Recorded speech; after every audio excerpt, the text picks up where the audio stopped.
முதல் வகுப்பு பயணிகள் பை ஆண்டன் செக்காவ். முதல் வகுப்பில் பயணம் செய்யும் அந்த பெரிய மனிதர் தொடர்வண்டி நிலைய உணவகத்தில் சற்று முன்தான் இரவு உணவை முடித்திருந்தார். உள்ளே போயிருந்த ஒயின் சற்றே தலைக்கு ஏறுவதைப் போல உணர்ந்தவர் வசதியான படுக்கையின் மீது படுத்து கை கால்களை நீட்டி நிம்மதியாக உறங்க ஆரம்பித்தார். ஆழ்ந்த தூக்கத்தில் மூழ்கி 5 நிமிடங்களுக்கு மேல் ஆகியிருக்காது. விழித்துக்கொண்டு தன் எதிரில் அமர்ந்திருந்த பயணியை தோழமையோடு பார்த்து புன்னகையுடன் பேச்சு கொடுத்தார். என் அப்பா இறந்து விட்டார், ஆனால் அவருடைய ஆசீர்வாதம் எப்பொழுதும் இருக்கும். இரவு சாப்பாடு முடிந்ததும் யாராவது அடிமை பெண் தன் குதிக்கால்களை சொரிந்துவிட வேண்டும். என் அப்பா விரும்புவார். அவருடைய பழக்க வழக்கங்கள் எல்லாம் எனக்கும் உண்டு. ஆனால் ஒரே வித்தியாசம், இரவில் சாப்பிட்டு முடித்ததும் என் குதிக்கால்களுக்கு பதிலாக என் மூளையும் நாக்கும் ஊறல் எடுக்கும். எனவே வயிறு நிறைந்ததும் ஏதாவது வெறும் வாயை மெல்லும் பாவி நான். உங்களிடம் அரட்டை அடிக்கட்டுமா? தாராளமாக என்றார் எதிரில் அமர்ந்திருந்தவர். நல்லதொரு சாப்பாட்டுக்கு பிறகு ஏதாவது சிறு விஷயம் போதும். பெரிய பெரிய சிந்தனைகள் எல்லாம் என் மண்டையில் வந்து குவியத் தொடங்கும். உதாரணமாக, கொஞ்ச நேரத்துக்கு முன் உணவகத்தின் அருகில் 2 இளைஞர்கள் நாம் பார்த்தோமே, அவர்களில் ஒருவன் மற்றொருவனிடம் நீ அதற்குள் பிரபலமாகிவிட்டாய் என்றும் நிறைய புகழ் வந்து சேரத் தொடங்கிவிட்டது என்றும் பேசிக்கொள்கிறார்களே, பாராட்டுகள் என்றது கேட்டதா? நிச்சயமாக அவர்கள் நடிகர்களாகவோ அல்லது சாதாரணமான நிருபர்களாகவோ இருப்பார்கள். கிடக்கட்டும், விடுங்கள். இப்பொழுது எனக்கு இந்த விஷயத்தில் சுவாரஸ்யமாக தெரிவது, பிரபலம், புகழ் என்ற சொற்களுக்கு உண்மையில் என்ன அர்த்தம் என்று கண்டுபிடிக்க வேண்டியதுதான். நீங்கள் என்ன சொல்கிறீர்கள்? புஷ்கினை பொறுத்தவரை புகழ் என்பது கந்தல் ஆடையில் பளிச்சென்ற நிறத்தில் தெரியும் தையில் ஒட்டு. நாம் எல்லோரும் புஷ்கின் புரிந்து கொண்டபடியே அவரவர் தனிப்பட்ட முறையில் புரிந்து கொண்டோம். ஆனால் இதுவரை யாரும் தெளிவான தர்க்க ரீதியான விளக்கத்தை அந்த சொல்லுக்கு அளிக்கவில்லை. அப்படி யாராவது விளக்கம் தந்தால் நான் அதற்கு எவ்வளவு வேண்டுமானாலும் கொடுக்க தயாராக இருக்கேன். அதை தெரிந்து கொள்வதில் அப்படி என்ன அவசியம் உங்களுக்கு என்று கேட்டார் எதிரில் இருந்தவர். சிறியதொரு யோசனைக்கு பின், இங்கே கவனிங்கள்.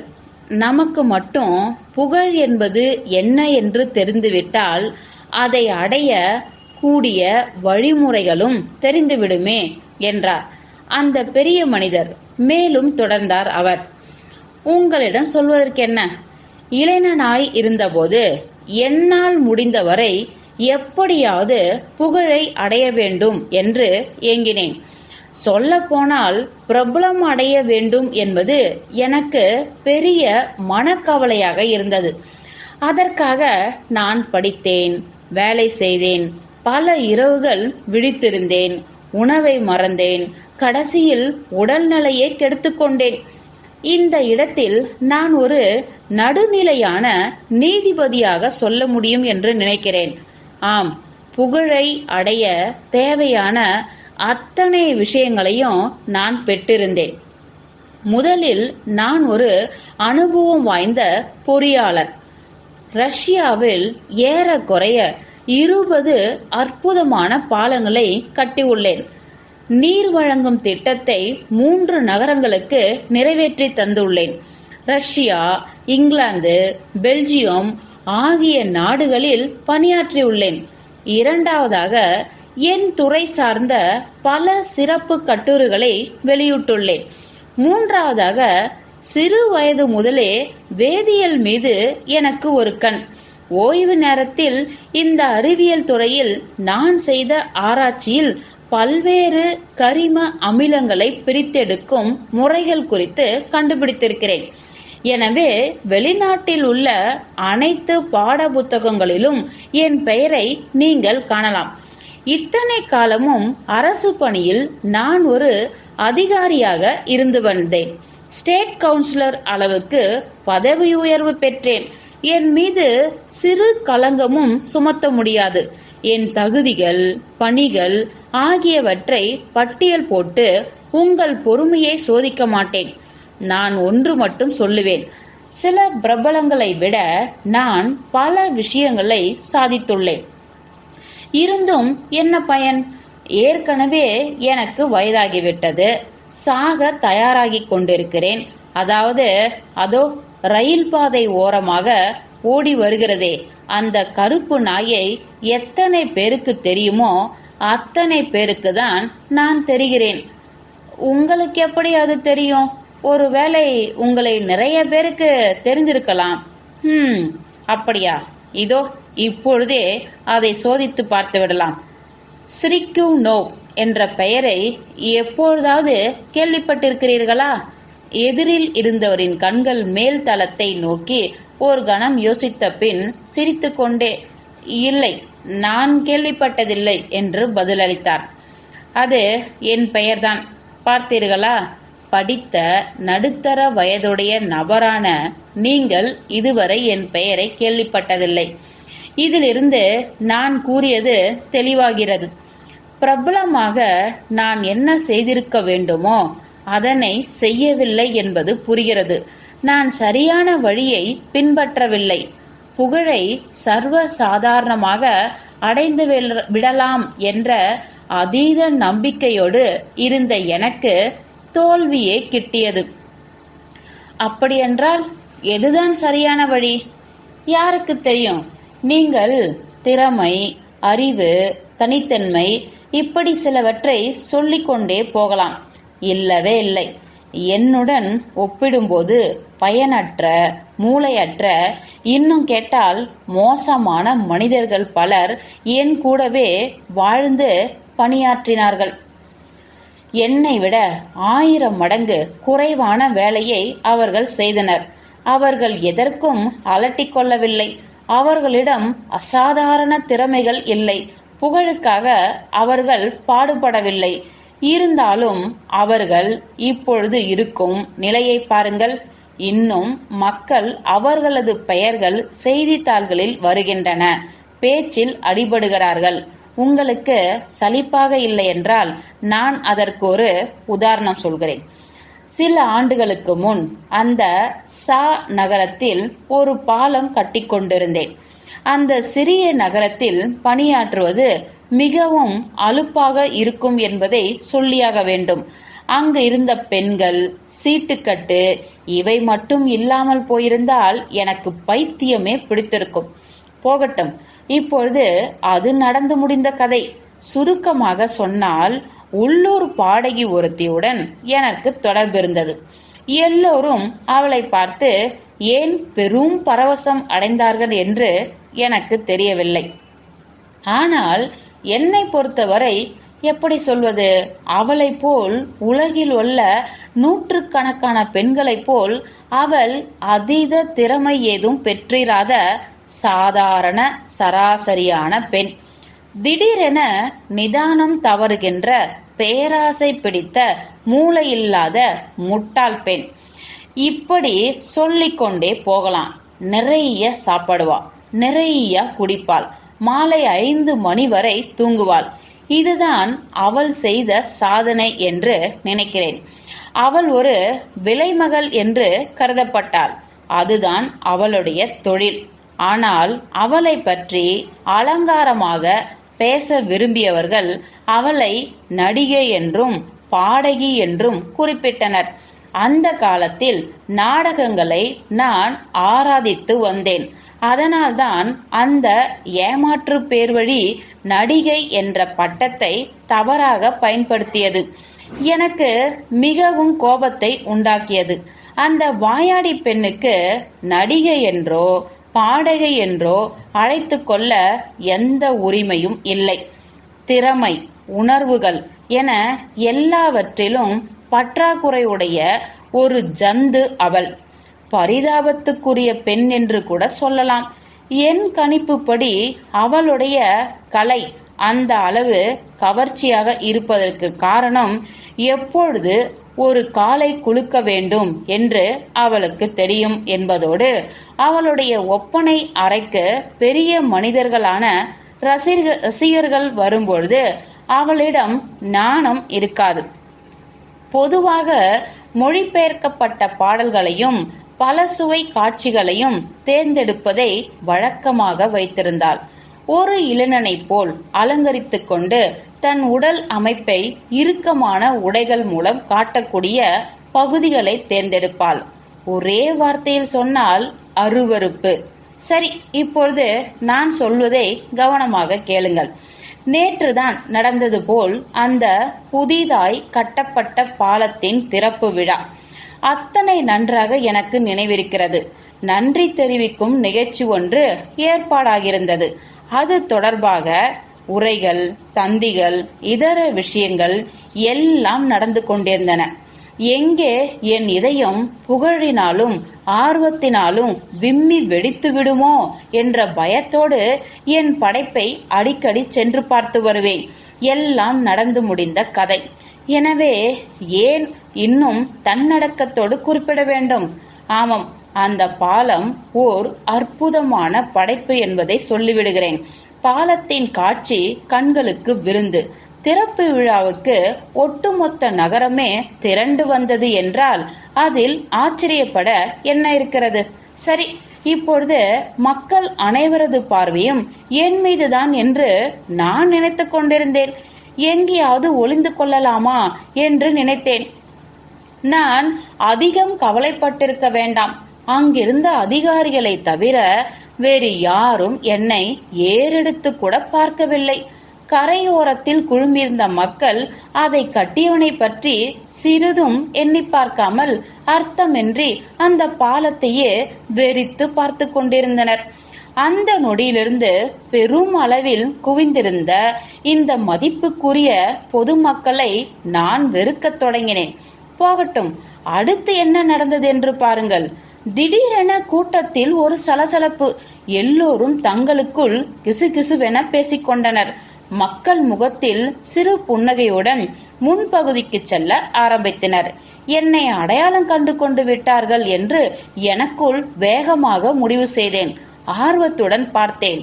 நான் தொடர்பு வைத்திருந்த அந்த பாடகிதான் கூட்டத்தை விலகிக் கொண்டு வருகிறாள். அவளுக்கு பின்னால் சோம்பேறிகள் கூட்டம் ஒன்று வருகிறது.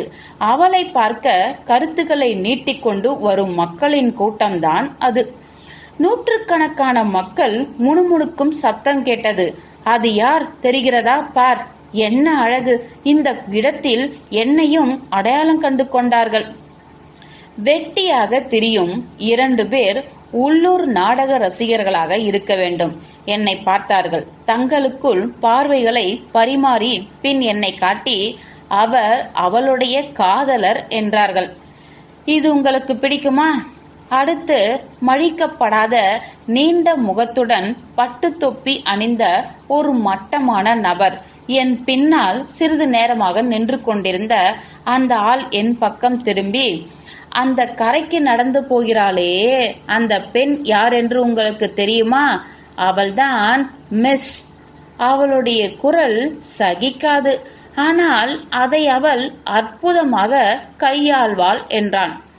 அந்த மட்டகரமான நபரை பார்த்து நான் ஒரு கேள்வி கேட்டேன். சரி, அந்த பாலத்தை கட்டியது யார் என்று தெரியுமா? உண்மையை சொல்ல வேண்டும் என்றால் தெரியாது. ஏதோ ஒரு இன்ஜினியர். உங்கள் நகரில் உள்ள தேவாலயத்தை கட்டியது யார் என்றாவது தெரியுமா? அதையும் என்னால சொல்ல முடியாது. பிறகு அந்த ஆளிடம் அந்த நகரின் சிறந்த ஆசிரியர், சிறந்த கட்டடக் கலைஞர் யார் என்றெல்லாம் கேட்டேன். நான் கேட்ட அத்தனை கேள்விகளுக்கும் தெரியாது என்றே அந்த மட்டமான நபர் பதிலளித்தான். அதன் பின் அந்த நபரிடம் அந்த பாடகியின் தற்போதைய காதலர் யார் என்று சொல்ல முடியுமா என்று கேட்டு வைத்தேன். யாரோ இன்ஜினியரா, கிரிக்கினோ என்று ஏதோ பெயர் என்று பதில் வந்தது. பார்த்தீர்களா, இது உங்களுக்கு பிடிக்குமா? இத்தோடு கதை முடிவதில்லை. அந்த காலம் போல் மன்னர்களை போற்றி பாடும் அரசவை கவிஞர்களோ புலவர்களோ இப்பொழுது இல்லை. பெரும்பாலும் ஊடகங்களால் தான் பிரபலங்கள் உருவாக்கப்படுகின்றனர். எனவே அந்த நிகழ்ச்சி முடிந்த அடுத்த நாள் காலை உள்ளூரில் வெளிவரும் ஹெரால்ட் செய்தித்தாளை ஆவலோடு பிரித்து என்னை பற்றி என்ன எழுதியிருக்கிறது என்று பார்த்தேன். அந்த 4 பக்கங்களையும் கண்ணில் விளக்கெண்ணெய் விட்டு தேடினேன். வெற்றி, ஒரு வழியாக கண்டுபிடித்து விட்டேன். இதுதான் அதில் வெளியாகியிருந்தது. புதிய பாலத்தின் திறப்பு விழா நிகழ்ச்சி நேற்று வெயிலோடு நல்ல வானிலை நிலவ நன்றாக நடந்தேறியது. மேதகு ஆளுநரும் இதர அதிகாரிகளும் கலந்து கொண்டனர். உள்ளூர் மக்கள் திரளாக வந்து நிகழ்ச்சியில் பங்கேற்றனர். இறுதியில் வசீகரமையும் இளமையும் அழகும் கொண்டவரும் நம் பொதுமக்களால் பெரிதும் விரும்பப்படுபவருமான நம் திறமை வாய்ந்த நடிகையான மிஸ் எக்ஸ் மேற்படியான நிகழ்ச்சியில் கலந்து கொண்டார். அவர் அங்கு வந்த நேரத்தில் பெரும் பரபரப்பு ஏற்பட்டது என்பது எதிர்பார்த்ததுதான். அந்த நட்சத்திரம் அணிந்திருந்த ஆடை, இப்படி என்னவோ அடுக்கிக் கொண்டு போனார்கள். அது என்னை பற்றி ஒரு வார்த்தை கூட இல்லை. அவ்வளவு ஏன், அரை வார்த்தை கூட இல்லை. நான் அவ்வளவு முக்கியமானவனாக இல்லாமல் இருக்கலாம். ஆனால் நம்பினால் நம்புங்கள், வெளிப்படுத்த இயலாத கோபத்தினால் எனக்கு கண்களில் நீர் முட்டியது. சிறிய நகரங்கள் பேதமைகளுக்கு பேர் போனவை. இதைவிட வேற எதையும் அங்கு எதிர்பார்க்க முடியாது. அறிவு மையங்களான தலைநகரங்களில்தான் புகழை நாம் தேட வேண்டும் என்ற முடிவுக்கு வந்தேன். அந்த நேரம் பார்த்து செயின்ட் பீட்டர்ஸ்பர்க்கில் நடைபெறவிருந்த போட்டி ஒன்றில் என் பணியை பதிந்து வைத்திருந்தேன். போட்டிக்கான நாளும் நெருங்கிக் கொண்டிருந்தது. எனவே இந்த சிறிய நகருக்கு முழுக்கு போட்டுவிட்டு செயின்ட் பீட்டர்ஸ்பர்க்கு புறப்பட்டேன். நகரில் இருந்து செயின்ட் பீட்டர்ஸ்பர்க்கு செல்ல நீண்ட நேர பயணம் செய்தாக வேண்டும். பயண அலுப்பை சிறிது குறைக்க எனக்கென தனி பெட்டியை முன்பதிவு செய்ததோடு சந்தேகம் என்ன, என் பாடகியையும் உடன் அழைத்துச் சென்றேன். வழி நெடுக்க நாங்கள் சாப்பிட்டோம், ஷாம்பஞ்ச் அருந்தினோம், உற்சாகமாக பொழுதை கழித்தோம். அந்த அறிவு மையத்தை நெருங்கிக் கொண்டிருந்தோம். போட்டி நடந்த நாள் அன்று அங்கு போய் சேர்ந்த நான் என் வெற்றியை கொண்டாடும் திருப்தியை பெற்றேன். ஏனெனில் என்னுடைய பணிக்குத்தான் முதல் பரிசு கிடைத்தது. வெற்றி. அடுத்த நாள் அதிகாலையிலேயே வெளியே போய் 70 கோப்பெக் மதிப்புள்ள செய்தித்தாள்களை வாங்கினேன். வேக வேகமாக நான் தங்கியிருந்த விடுதிக்கு திரும்பி வந்து சோபாவில் உட்கார்ந்தேன். என் கை நடுக்கத்தை எல்லாம் பெரும் முயற்சி செய்து கட்டுப்படுத்தி கொண்டு செய்தித்தாள்களை அவசர அவசரமாக புரட்டி பார்த்தேன். முதல் செய்தித்தாளை நன்றாக துழாவி பார்த்தேன். ஒன்றும் இல்லை. அடுத்ததையும் ஊன்றி பார்த்தேன். ஒரு வார்த்தை இல்லை. ஒரு வழியாக 4வது செய்தித்தாளில் நான் கண்ட செய்தி என்னை அதிர்ச்சிக்குள்ளாக்கியது. சிறிய நகரத்தில் வசிக்கும் பிரபல நடிகையான மிஸ் எக்ஸ் நகரத்திலிருந்து எக்ஸ்பிரஸ் ரயிலில் நேற்று வந்து சேர்ந்தார். தெற்கத்திய பருவநிலை அவருடைய அழகிய தோற்றம் மற்றும் மேடையில் தோன்றிய வசீகரம் ஆகியவற்றுக்கு சாதகமாக இருந்தது என்பதை குறிப்பிட்டு தெரிவிப்பதில் மகிழ்ச்சி அடைகிறோம். அதில் கூறப்பட்டிருந்த மற்ற விஷயங்கள் எனக்கு நினைவில் இல்லை. இந்த செய்தி குறிப்பின் கீழ் சுருக்கமான முறையில் வெளியாகியிருந்த வரியை வாசித்தேன். நேற்றைய போட்டியில் முதல் பரிசு பெற்ற பொறியியலாளர் இன்னாருக்கு அளிக்கப்பட்டது. அவ்வளவுதான். வெந்த புண்ணில் வேல் பாய்ச்சுவதை போல் என் பெயரையும் கிரிக்கி நோவுக்கு பதிலாக கிரிக்கி நோவ் என்று தவறாக அச்சிட்டிருந்தார்கள். அறிவு மையத்தின் நிலையும் இதுதான். இத்துடன் விஷயம் முடிந்துவிடவில்லை. செயின்ட் பீட்டர்ஸ்பர்க்கிலிருந்து 1 மாதம் கழித்து நான் புறப்பட்ட போது அத்தனை செய்தித்தாள்களுக்கும் தங்கள் ஈடு இணையற்ற தெய்வீகமான திறமை வாய்ந்த நடிகை குறித்து சிலாகித்ததோடு வெறுமனே மிஸ் மேற்படியார் என்று போடாமல் என் ஆசை நாயகியின் பெயர், குடும்ப பெயர் அத்தனையும் கூற ஆரம்பித்து விட்டார்கள். இந்த சம்பவம் நடந்து சில ஆண்டுகள் கழித்து நான் மாஸ்கோவுக்கு சென்றேன். கடந்த 100 ஆண்டுகளாக செய்தித்தாள்களில் பெரும் விவாத பொருளாக இருக்கும் ஒரு விஷயம் குறித்து பேச வருமாறு தனிப்பட்ட முறையில் மேயரிடமிருந்து எனக்கு கடிதம் வந்தது. ஓய்வு நேரத்தில் அங்கிருந்த அருங்காட்சியகம் ஒன்றில் பொதுமக்களுக்காக 5 உரைகள் நிகழ்த்தினேன். அவற்றில் கிடைத்த தொகையை பொது சேவை நிதிக்கு அளிக்குமாறு கேட்டுக்கொண்டேன். அந்த நகரில் 3 நாட்களில் ஒருவர் புகழடைய இது போதுமானதாக இருக்கும் என்று நீங்கள் நினைக்கிறீர்கள் அல்லவா? அதுதான் இல்லை. என்னை பற்றி எழுத மாஸ்கோவின் எந்த பத்திரிகைக்கும் ஒரு வார்த்தை கூட கிடைக்கவில்லை. அவர்கள் பலவற்றையும் எழுதினார்கள். தீ, ஒப்பேரா நாடகம், தூங்கும் மக்களவை உறுப்பினர்கள், போதையில் உள்ள வியாபாரிகள், இப்படி இந்த பூமியுள்ள அனைத்து விஷயங்களை பற்றியும் எழுதினார்கள். ஆனால் என் திட்டம் குறித்தோ என் உரைகள் குறித்தோ ஒரு வரி இல்லை. அட என் அருமை மாஸ்கோ மக்களே, குதிரை பூட்டிய டிராம் வண்டியில் சென்று கொண்டிருக்கிறோம். அந்த வாகனம் பெண்கள், அதிகாரிகள், மாணவ மாணிகள் என பெரிய கப்பல் போல் நிறைந்திருந்தது. அந்த வாகனத்தில் உள்ள அனைவருக்கும் கேட்கும்படி சத்தமாக என் பக்கத்தில் இருந்த ஒருவரிடம் பேசினேன். இப்படி ஒரு விஷயம் குறித்து விவாதிப்பதற்காக மேயர் துய்மா ஒரு இன்ஜினியரை வரவைத்திருக்கிறார் என்று பேசிக்கொள்கிறார்களே, உங்களுக்கு அவர் பெயர் தெரியுமா? பக்கத்து நபர் தெரியாது என்று தலையை ஆட்டினான். மீதம் இருந்த பயணிகள் என்னை பார்த்த பார்வையிலேயே எனக்கு தெரியாது என்று எழுதி ஒட்டியிருந்தது. யாரோ ஒரு அறிஞர் அந்த அருங்காட்சியகத்தில் தொடர் உரைகள் நிகழ்த்துவதாக பேசிக்கொள்கிறார்கள். கேட்க சுவையான உரைகளாம் என்று எப்படியாவது உரையாடலை தொடங்கலாம் என்று முயற்சியில் விடாமல் பேசினேன். யாரும் தலையை கூட அசைக்கவில்லை. அங்கிருந்த ஆண்களில் சிலர் மட்டும் என் உரைகளை பற்றி கேள்விப்பட்டிருக்கிறார்கள் என்பது தெரிந்தது. பெண்களுக்கோ அப்படி ஒரு அருங்காட்சியம் இருந்தது கூட தெரியவில்லை. அதற்காக கூட அவர்களை அவ்வளவு மோசமாக நான் நினைக்கவில்லை. அதன் பின்னர் ஒரு சம்பவத்தில் அவர்கள் காட்டிய ஆர்வம்தான் என்னை அப்படி எண்ண வைத்தது. பயணிகள் அனைவரும் எழுந்து ஜன்னல் அருகில் போய் கூடி நின்றனர். என்ன ஆயிற்று? ஏன் இந்த பரபரப்பு? பாருங்கள், அதோ பாருங்கள், கருப்பு முடியுடன் வண்டிகள் ஏறும் அந்த நபரை பாருங்கள், தெரிகிறதா? அவர்தான் கிங், பிரபல நடைப்போட்டியின் சாம்பியன். மாஸ்கோ மக்களை பெரிதும் ஆக்கிரமித்திருந்த அந்த போட்டி குறித்து வாகனத்தில் இருந்தவர்கள் அத்தனை பேரும் ஆர்வத்தோடு பேசத் தொடங்கினார்கள். இப்படி பல சம்பவங்களை நான் அடுக்கிக் கொண்டே போகலாம்.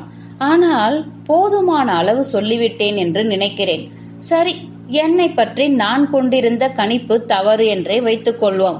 அதாவது நான் வெறுமனே ஒரு தற்பெருமைக்காரனாகவோ கண்டு கொள்ள வேண்டிய தகுதியற்றவனாக கூட இருக்கட்டும், என்னை போல் பல குறிப்பிடத்தக்க திறமைகளையும் வேலையில் முனைப்பையும் கொண்ட சக மனிதர்கள் பலருடைய பெயர்களை என்னால் கூற முடியும். உதாரணத்திற்கு நம் ரஷ்ய கடல் வீரர்கள், வேதியியலாளர்கள், இயற்பியலாளர்கள், பொறியியலாளர்கள், விவசாயிகள், இவர்களை எண்ணி பாருங்கள். இவர்கள் எல்லாம் புகழ் பெற்றவர்களா இல்லையா?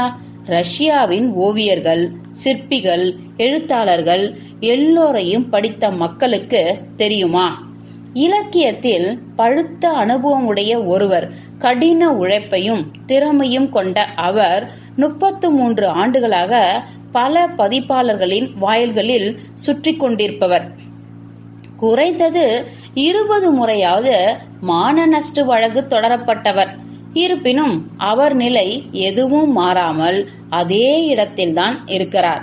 யாராவது ஒரு எழுத்தாளர் பெயரை சொல்லுங்கள் பார்க்கலாம். ஏதாவது கை கலப்பில் கொல்லப்படுவதற்கு முன்போ, பைத்தியமாக போவதற்கு முன்போ, நாடு கடத்தப்படுவதற்கு முன்போ, சீட்டாட்டத்தில் ஏமாற்றி மாட்டிக்கொள்வதற்கு முன்போ அவர் பிரபலமாகி இருக்கிறாரா என்று சொல்லுங்கள். புகைத்து கொண்டிருந்த சுருட்டு கீழே விழும் அளவுக்கு அவர் கோபத்தின் உச்சியில் இருந்தார். ஆமா சார், இதற்கு இணையா நான் சில நூற்றுக்கணக்கான பெயர்களை சொல்கிறேன். எல்லோரும் குழு பாடகர்கள், கழை கூத்தாடிகள், கோமாளிகள். இவர்களது பெயர்கள் குழந்தைகளுக்கு கூட தெரியும். அங்குதான் பிரச்சனையே என்று தொடர்ந்து கோபமாக புரிந்து தள்ளினார். அப்பொழுது கதவு திறந்தது. குளிர்ந்த காற்று வந்தது. கூடவே சோகமான முகத்துடன் ஒருவர் உள்ளே நுழைந்தார். ஓவர் கோட்டு, பட்டு தொப்பியுடன் நீல நிற கண்ணாடி அணிந்திருந்தார். அங்கிருந்த இருக்கைகளை பார்த்தார். முகம் சுளித்துவிட்டு வந்த வழியே சென்று விட்டார். அதோ போகிறானே, யாரென்று தெரிகிறதா? அவன்தான் தூளாவின் சீட்டாட்டத்தில் ஏமாற்றுவதில் பேர் பெற்றவன், அந்த வங்கி சம்பவத்திலும் தொடர்புடையவன் என்று அந்த மூலையில் இருந்த ஒருவன் ரகசியமாக முணுமுணுத்தான். பார்த்தீர்களா என்று சிரித்துவிட்டு, தூளாவின் சீட்டாட்ட ஏமாற்று பேரியை தெரிந்திருக்கிறது. ஆனால் இவனிடம் செமிட்ராஸ்கி என்ற கலைஞரை பற்றியோ, கவிஞர் சாய்கோஸ்கி, தத்துவவியாளர் சோலோவியர் என்றோ கேட்டிருந்தால் தெரியாது என்றுதான் தலையை ஆட்டுவான். வெறுத்து போகிறது என்றார் கிரிக்கினோவ். 3 நிமிடங்கள் மௌனமாக கழிந்தன. அடக்கமாக செருமிக் கொண்டு எதிரில் இருந்தவர், சார், நான் ஒரு கேள்வி உங்களிடம் கேட்கலாமா? புஸ்கோ என்ற பெயரை கேள்விப்பட்டிருக்கிறீர்களா?